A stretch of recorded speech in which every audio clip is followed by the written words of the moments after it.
Welcome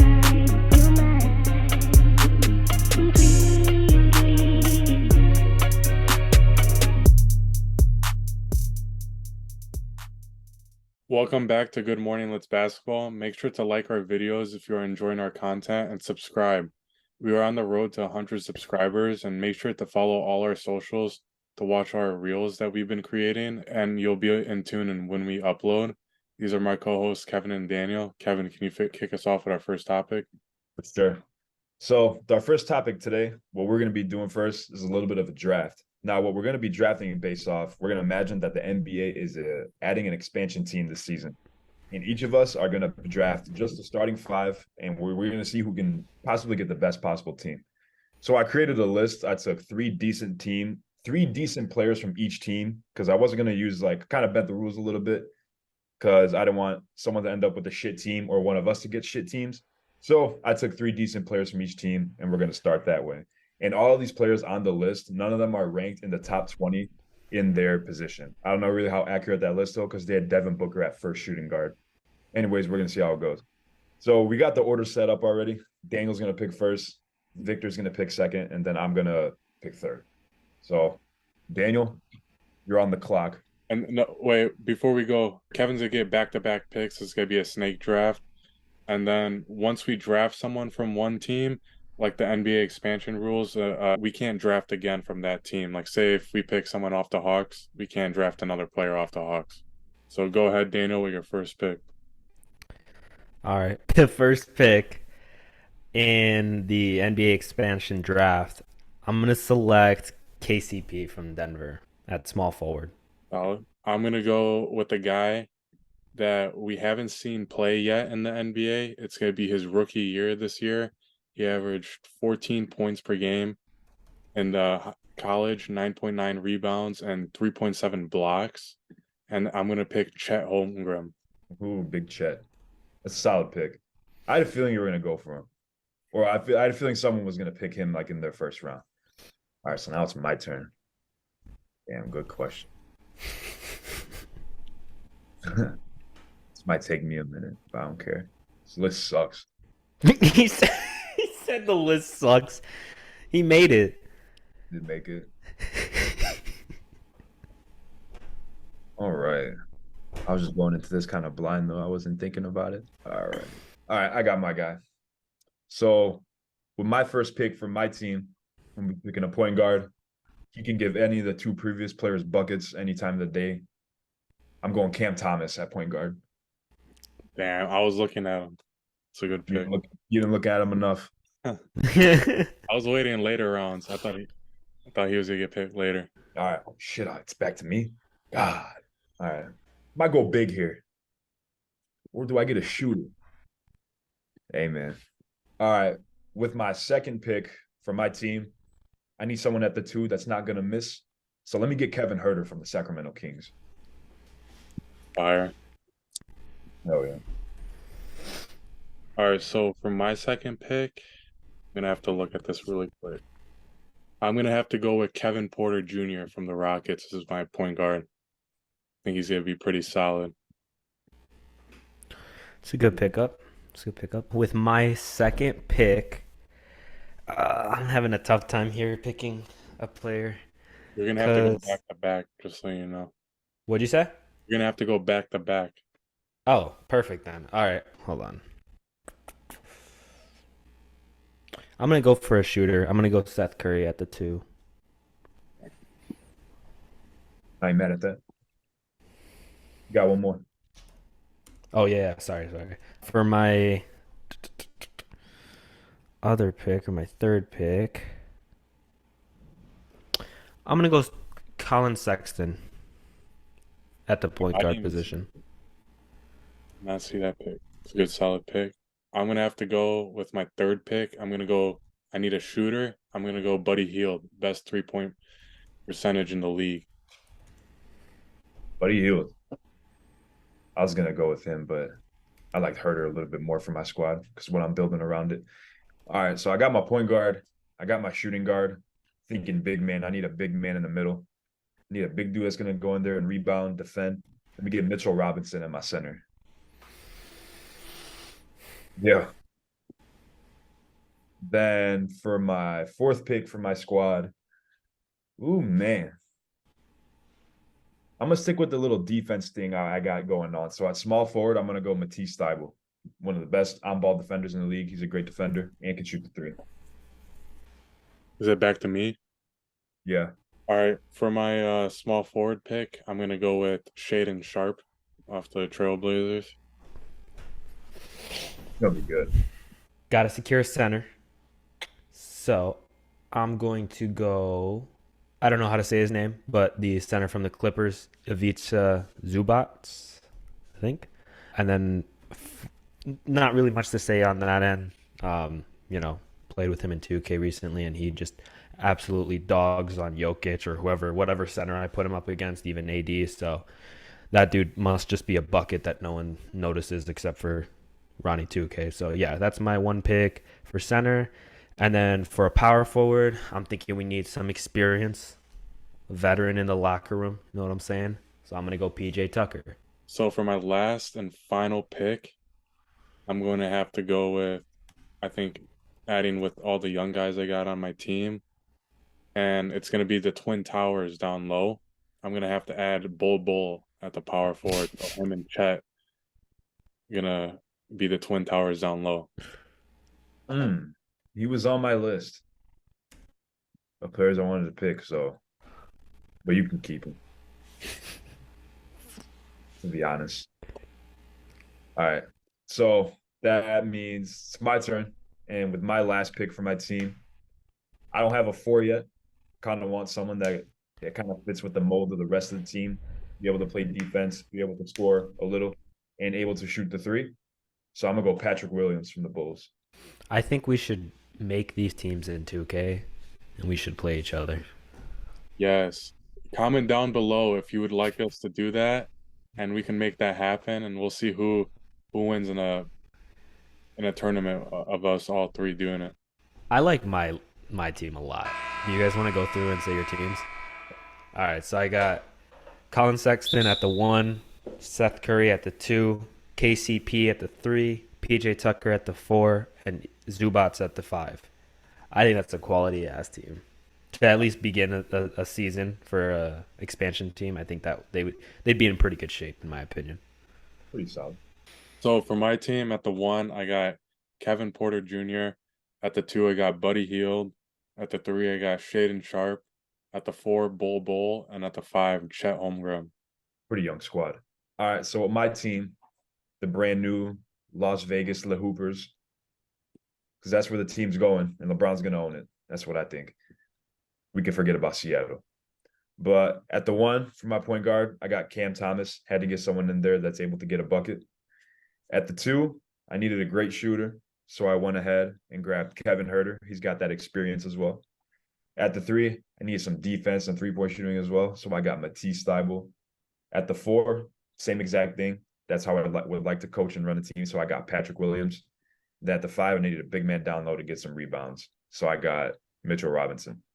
But people that are watching, comment who you think who has the best team, and from there, I think we're definitely gonna do that 2K thing. I think I got the best future out of any of us. Well, future's cool, but I like winning now, and this team is gonna win now. And the Are they next ready? and the next day, half your team's never even played in a game. All they play is pro-ams. It's a good pro-am squad. They got a lot of potential. That's all I gotta say. What do you guys say about your team, Daniel? I know there isn't much. Yeah, I mean Colin Sexton, I think is a good pick just because he's a little bit younger, but at the same time he's not too young. I think he's had some experience in the league, and when he was playing on the Cavaliers, he seemed to just be doing really well last season and the season before that. So, I think that he's probably one of the promising players on that team. At KCP was another one that I was excited to get because on that Nuggets team we saw in the playoffs this year, like he really was important to that team winning. So, I think that was a good pickup. And then shooting guard, I needed a shooter. Obviously, Seth Curry is reliable. I think he's he was at one point one of the most efficient shooters in the league, I think, or something like that. So yeah, I think that was a good pickup. And then as for my fourth and fifth, It was PJ Tucker, who's an older player, but like I said, you need some veteran guys in the locker room, and he's not bad. I mean, he can still, knock down the ball from three, so he's a good option to pass out to. And then as for my center, Zubox, again, I mean, from what I've seen, that dude can hoop. So, I think that was just kind of a pickup because you definitely need a strong center to make a reliable, good team. We've talked about it plenty of times on this podcast, but that was definitely something that went into the decision making for picking up that last pick. Nah, these were all very solid starting lineups. So good job to you fellas. But were any of those starting lineups better than this starting lineup I'm about to tell you guys right now? I want you guys to tell me if this is the best starting lineup of all time. And when I say this, fuck resumes. Don't count rings, MVPs, nothing. I'm talking hoopers. You have a team and you need the top 5 best hoopers ever. Is this the best starting lineup you think could ever be formulated? You got Michael Jordan, you got LeBron James, Kobe Bryant, Steph Curry, and Shaq. If so, why do you think this is the best team ever? And if not, who would be replaced and why? I'm gonna start off. So I definitely do think that this is like the best Hooper lineup you could ever create. I mean, just there's no weakness anywhere. But I do have something I'd like to say, and this is heavily biased. If I had to replace anybody in this list, it would probably either be Kobe or Shaq, and here's why. It's because I would probably replace Shaq, if anybody, with like KD. This might sound crazy, but when we're talking, you got top 5 hoopers, bro. Do you even need a center when you got all those guys? Calling for the ball, being hungry all the time, just sitting on the block. No, you might as well just get more spacing at that point. So I would sub Shaq out for KD when it comes to best 5 hoopers. Again, bias as hell. But when we're talking best lineup of all time, go out there, win you championships, get you buckets. I'd rather have KD than Shaq. And I rest my case. So I definitely agree with you. I think the first two that I would probably sub out if we're just talking strictly hoopers, not resume, we throw that out the window. I would do Shaq and Kobe. It's between those two. I'd probably pick to keep Shaq just because of how dominant he was in the paint. Like nobody could stop him during his time. He was just an insane talent.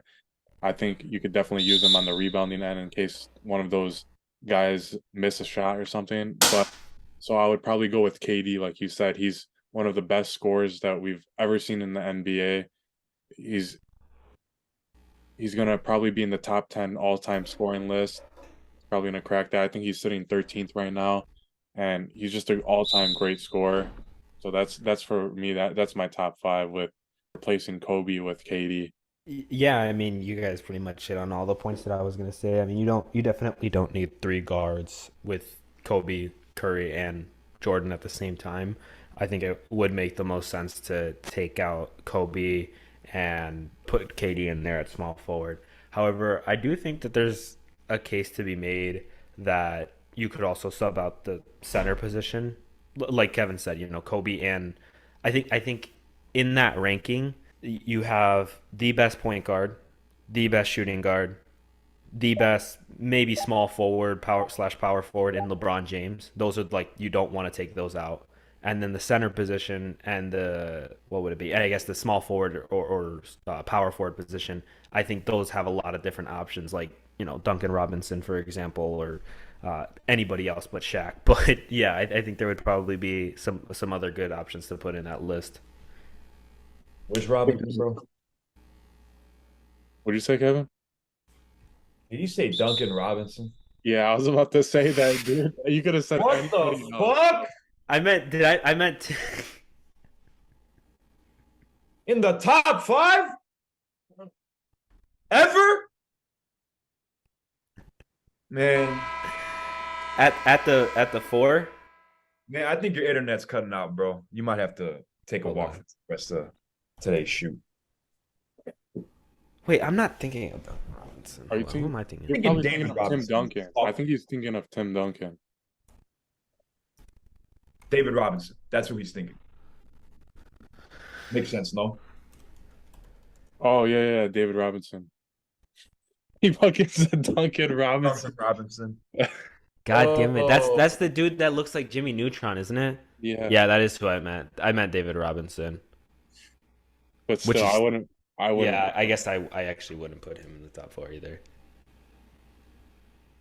All right, Moving so on. actually, Victor, Yeah, cut everything that I just said out Hey, until this no, point. no, So you're not actually, going to. You at keep number going. five, yeah, no, you definitely just gotta leave Shaq in there. There you go. Not Duncan Robinson. You wouldn't replace Shaq with him. Why not? Did you see what he did in the bubble? Oh my God. bro. I thought he said David Robinson. So then once we you like said Duncan, I was like, holy shit, I didn't hear that. Christ on earth. All right, we'll move on from that before it gets violent. But I kind of like pictured another lineup in my mind, kind of like creating a lineup that would beat this lineup of Jordan, LeBron, Kobe, Curry, and Shaq. I had some in mind, but I feel like I don't even have a use in saying it because it will not compete with these guys. If I had to create a starting five to like put in a game with these guys to possibly win or keep it close, I'm thinking like Magic, Bird, Hakeem Olajuwon, or Kareem, Tim Duncan, and then like I guess we can throw KD in there if we're keeping that first lineup as is. What do y'all think of that? Like a team of Magic, Bird, KD, Tim Duncan, and Hakeem Olajuwon or Kareem, depending on who you like better. I pick Hakeem because I personally like him better. But I still feel like that's a great lineup, but that will Yeah. not beat this team, bro. It's just impossible. I'm trying to think of somebody better than one of the guys you just said. I'll sub out Magic Johnson again for bias for Allen Iverson because why not to make it fun. I'd But rather have Magic, honestly. well, you also drafted Chet. He has a lot of potential, bro.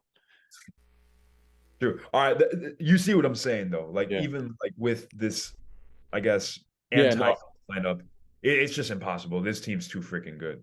no, I agree. You got some of the best players to ever play the game and just pure dominance and just want and hunger for like championships across all those guys that in the first lineup you mentioned. I don't think anybody would possibly beat that starting five.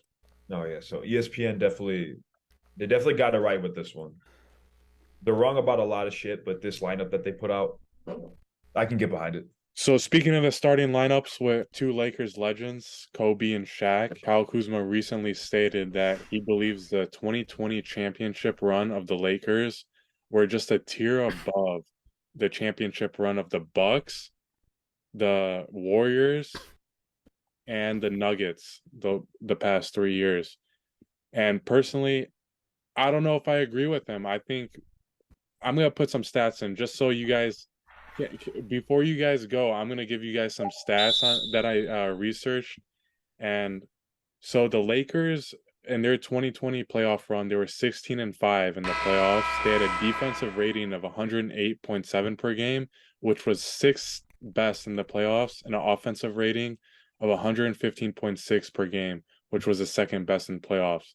And personally, I think you need to have a mix of both a top five offense and a top five defense, or in the in between like top 10, somewhere around that range to be able to compete for a championship and to win a championship. So then here's the worst team out of the four teams that won the championship in the past 4 years, which is the Bucks. They went 16-7 in the playoffs. They had a defensive rating of 106.8 per game, which was the first best in that playoffs that year, and an offensive rating of 112.2 per game, which was the 11th best in the playoffs.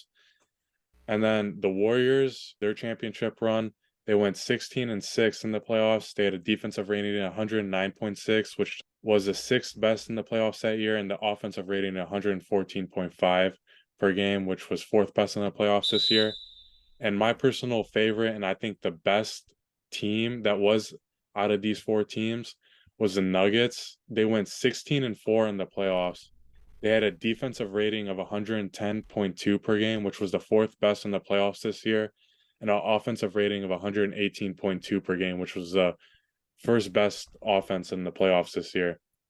So I think you just need to have that perfect balance of offense and defense because I don't agree with what KD said in saying that offense wins you championships. You need to have a little bit of both for you to be successful and win championships.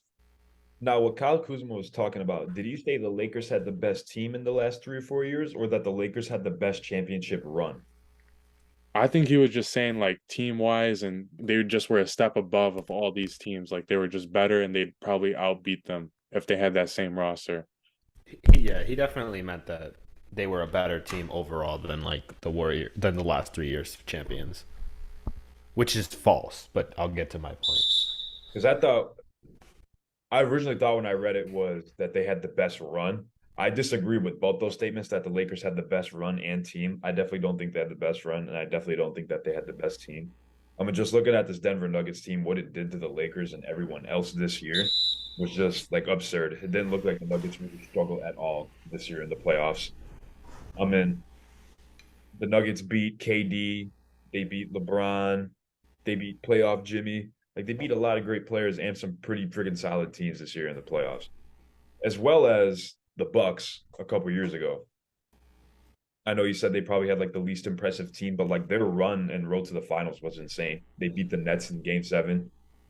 KD's foot was on the line. We can't say all this what if because it was, but it was a great series. And they were down 2-0 in the finals and came back and won 4 straight against Phoenix. Now, a lot of people like to credit more or even discredit this Lakers team for their finals because of the whole Mickey Mouse ring allegations and them being in the bubble. There's no crowd, this and that. Some people argue that it was a harder, tougher championship to win. Some people say that it doesn't count. Obviously, the ring counts. But yeah, I mean, that Lakers team, they had a lot of talent. That was a great team. Caruso was still there. Kuzma was still there, obviously. AD was at the top of his game, as he still is. LeBron was younger. It was a solid team. They had JaVale McGee off the bench. But as far as being better than this Denver Nuggets team or that Warriors team, I just, it's hard for me to get behind that. I'd put them second, to be honest. I think the Nuggets are first, then Lakers, Warriors, Bucks. I'm I'm gonna put them at third, and it's a very arguable third to me in terms of them having the best run. I definitely don't think so. I mean, just from a perspective of like, okay, with the Warriors team, right? No one thought that they were going to win that championship that year. No one thought that they had a chance at it, and they came out and won it, and it was great for that city. So there's that one. The Bucks, Giannis winning his first championship, all those guys balling out and winning the another championship, or is it another championship? Have the Bucks won before? First one in like 50 years. Yeah, that's Okay, what right. So it's been a long time since they've won. So to bring a championship back to that city was awesome. And then this year, the Nuggets winning their first championship as a new organization. So all three are way better than the Lakers winning their 17th championship. Like with the all-time leading scorer, by the way.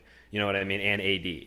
It definitely all three storylines are better than the Lakers run for sure to me.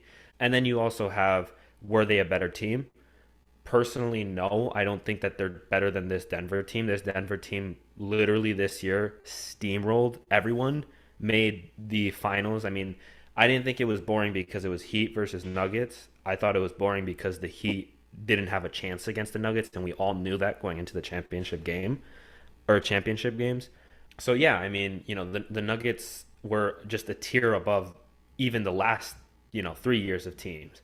The Warriors are always going to be a problem for LeBron because of the shooting. No matter where he goes, he is not going to be able to escape Curry raining threes on him like it's a carpet bomb and they're a city that has oil. But the thing is that the Bucks, which is the third team, I would say is the only one where you could make an argument for they were better than. Giannis was really the only well, no, he wasn't the only player because they had Chris Middleton, they had other guys, coming off the bench that were really helpful to that team. But he was really leading the charge for that Milwaukee team, 2 3 years ago or 2 years ago, whatever it is. And so I think that year too, there was a lot of injuries in the league. A lot of teams kind of fell through. It was a combination of a lot of things going well for the city of Milwaukee, and they got themselves a championship. So that's the only one that I could say maybe you could make an argument that the Lakers are better than that team. But overall, the whole statement is wrong. And I don't know if Kyle Kuzma is trying to overcompensate because of the Mickey Mouse ring thing. Because I honestly am glad that you brought that point up, Kevin. Because you're right. Maybe he's just like, oh, you guys are going to keep saying that it's not even a real ring. Well, that team could have beaten everyone. Well, no, that's not true. But I definitely think that their Lakers ring is legitimate for sure. But yeah, I mean, the whole statement's false in my opinion. I don't think there's any truth to it. So what's your like ranking of the order of the four teams? Yeah, so I got Nuggets at one, probably Warriors at two, Lakers at three, Bucks at four. How about you, Kevin? I'd agree with the list that you had. I feel like you said it pretty well, low key. Yeah. But I do think that the Bucks probably did have like the I don't want to necessarily say that the Bucks had probably one of the worst overall teams in that series because I feel like they would have a team that'd be able to compete with the Lakers, but I don't think they would be able to beat the Lakers because of matchups. I feel like the Lakers are a little bit too big for the Bucks because at the time, like yeah, obviously you had Giannis, he's great, he's Giannis, but Bobby Portis isn't going to be able to keep up with Anthony Davis as well as the other bigs that the Bucks had. Like I think LeBron, AD, JaVale McGee at the time would have just been too much for them. Yeah. Yeah, and I feel like another thing with the Bucks is they had a 11th ranked defense or I mean offense in the playoffs, and they had the best defense, which kind of makes up for it. But I just think that you need to have a really good offense to match up well against those guys. And Lakers were kind of pretty even. They had the second best offense and the sixth best defense that year they played in the playoffs, and I just think that they would, like you said, match up better against the Bucks and play better ultimately. So moving on to our next topic of discussion, we're going to be talking about Jeff Van Gundy. I feel like Jeff Van Gundy inspires a lot. He has a lot of interesting things to say. Here's what he said the other day on how he would fix the NBA. He said he would eliminate free throws until the last 4 minutes. If you get fouled on a shooting foul, you just get the points. You don't go to the line. You don't go to the line for technical free throws. They're just points. He would eliminate halftime. You think halftime is the biggest waste of time, or he'd reduce it to 5 minutes so you could go to the bathroom and come back. That's all he had to say. Now, what I don't like about his thoughts about how he would fix the NBA is that this shit sucks. None of this makes sense. It's just all stupid. It seems like he's trying to speed up the game a little bit more to like get it over with is what it seems like. Because like, no, we don't have time for free throws. Just get the points. Oh, there's a technical. Just give them points. Halftime, you got 5 minutes. Like this is just dumb.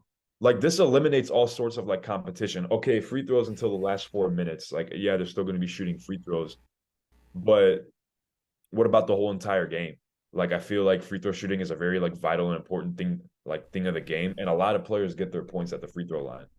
You know, it sucks to be a free throw merchant like Joel Embiid or James Harden, but that's kind of a skill, being able to draw fouls and be able to be a great free throw shooter and earn it at the line. At this point, you're just giving people points, and the shooting foul and getting the points, that's like along the same lines. That's just dumb. And the same with technical free throws, like you just get points. I feel like there's really you're not earning the points because you still have to hit the free throw if like these situations occur. And as far as time thing, I'm gonna be honest, I don't really have too much to say about it. Halftime is long as shit. Maybe like 10 minutes.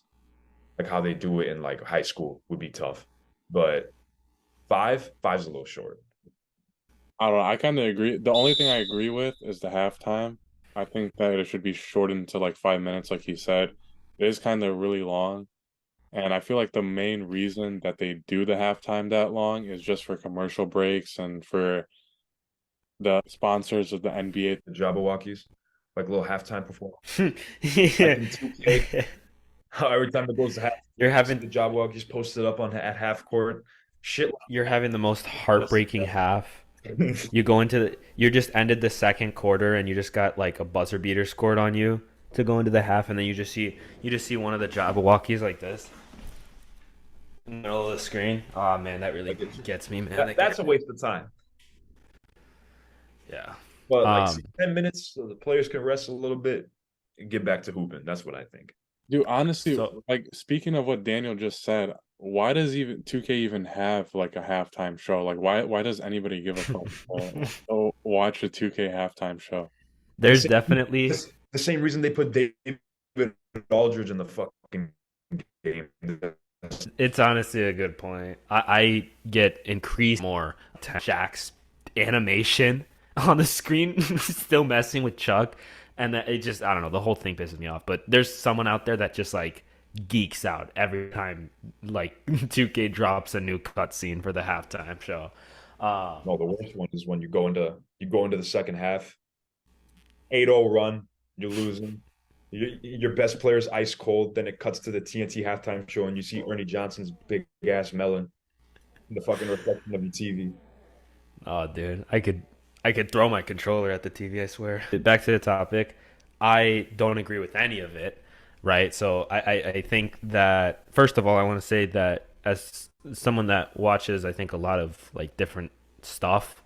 I think when you change the rules too much of any sport or any type of like thing that requires people to view it every week or day, you're you have to go with what works, and that's just basically changing the rules to try to make them closer to like what sounds like soccer, honestly, where it's just like a really long running clock basically, and you're just taking a lot of the element of basketball out of it. Like Kevin said, having to hit free throws is important because you get to see who's good and who's not from that distance. I mean, can you imagine if these rules would have been okay in Shaq's era?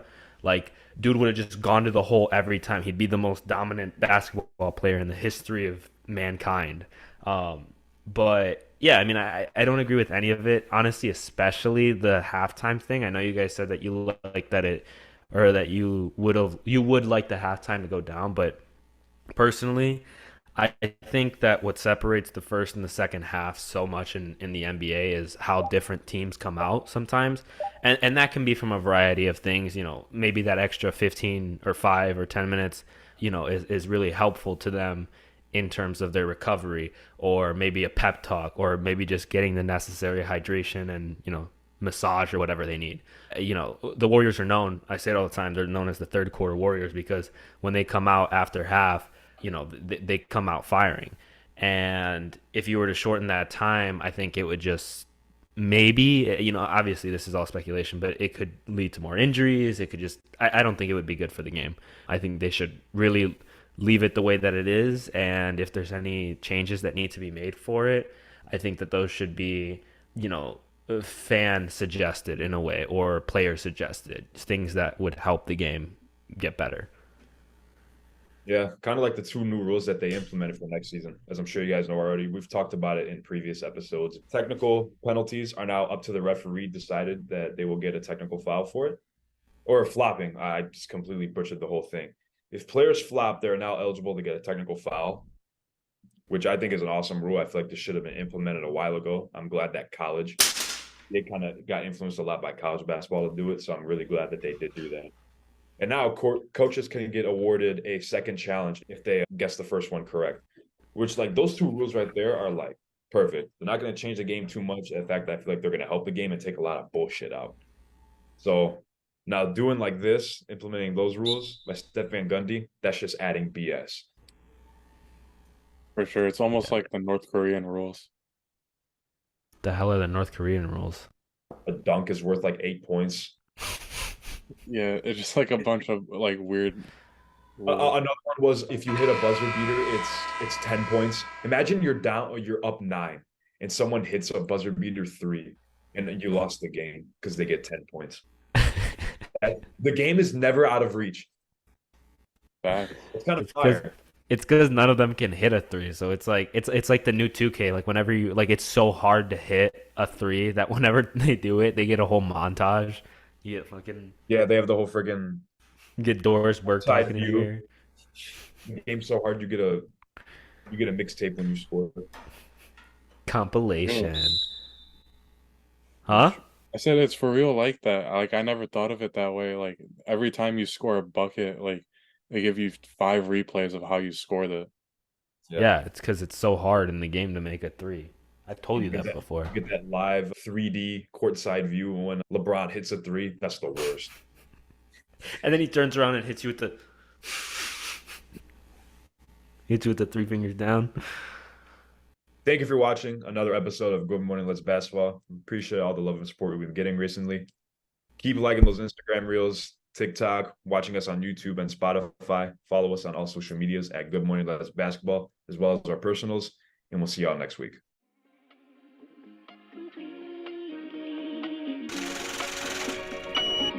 Tonight.